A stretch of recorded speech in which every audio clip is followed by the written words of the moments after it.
কাছে আয়। ভয় পাচ্ছিস কেন?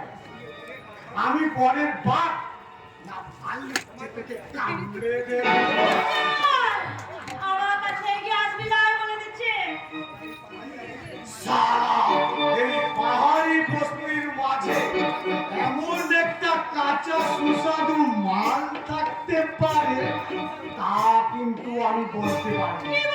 এই দেখ, আমি তোকে বড্ড ভুল বলে ফেললাম।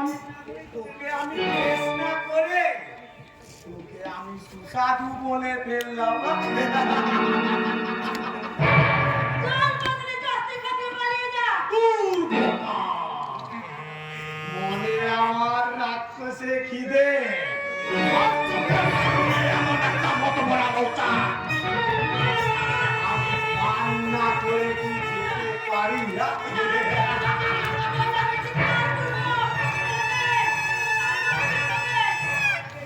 তার আগে আমি তোর চৌপনের ভান্ডার শূন্য করে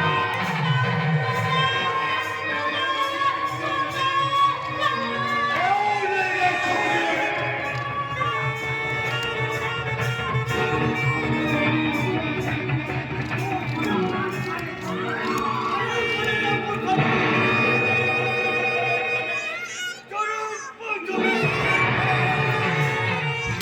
সর্দার!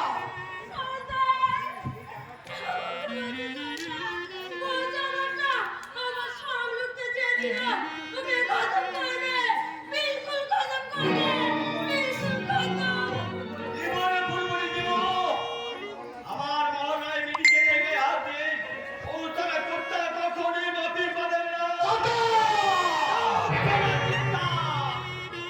তুই তো বড় সাহস, আমার মহারায় আমাদের এই মিটিংকে চরম রূপে হার করে তোর হাত তো তুমি কেটে নেবে।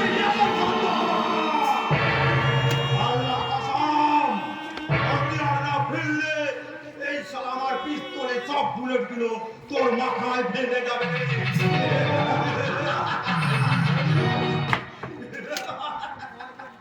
শালা ভেবেছিলি খুব সহজে এই শহরের বাবুটাকে কাবু করে ফেলবি, তাই না? এখন চার যদি শালা এই পিস্তলের বুলেটগুলো তোর কপালের ভিতরে ঢুকিয়ে দে। মন খারাপি করে অযথা ঝামেলা বাড়িয়ে লাভ নেই। ঠিক বলেছিস ওসমান। শোনো সর্দার, আজ আমি খালি হাতে ফিরে গেলেও আবার আমি আসবো। আমার বস্তির মাঝে যে চিড়িয়ার সন্ধান পেয়েছি